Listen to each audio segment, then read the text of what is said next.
BNP chairperson Khaleda Zia উন্নত চিকিৎসার জন্য যুক্তরাজ্যের লন্ডন ক্লিনিকে ভর্তি হয়েছেন। ছেলে, পুত্রবধূ ও নাতনিদের সান্নিধ্যে বেশ ভালো সময় কাটাচ্ছেন সাবেক এই প্রধানমন্ত্রী। সার্বক্ষণিক দায়িত্বে আছেন 2 পুত্রবধূ আর বেশিরভাগ সময় দাদির সঙ্গেই কাটাচ্ছেন 3 নাতনি। শুক্রবার লন্ডন থেকে খালেদা জিয়ার মেডিকেল বোর্ডের এক সদস্য এসব তথ্য জানিয়েছেন।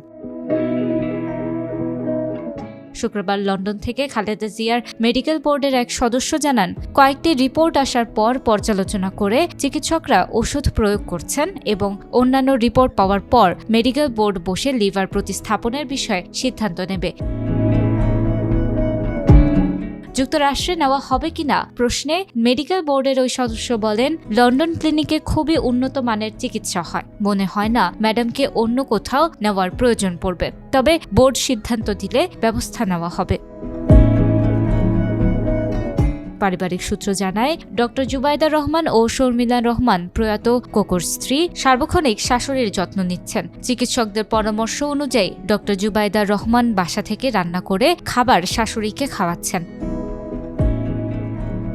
বৃহস্পতিবার গভীর রাত পর্যন্ত হাসপাতালে দাদির পাশে ছিলেন নাতনি ব্যারিস্টার জাইমা রহমান, জাফিয়া রহমান ও জাহিয়া রহমান। ছেলে, 2 পুত্রবধূ ও 3 নাতনিকে কাছে পেয়ে মানসিকভাবে ভালো আছেন খালেদা জিয়া।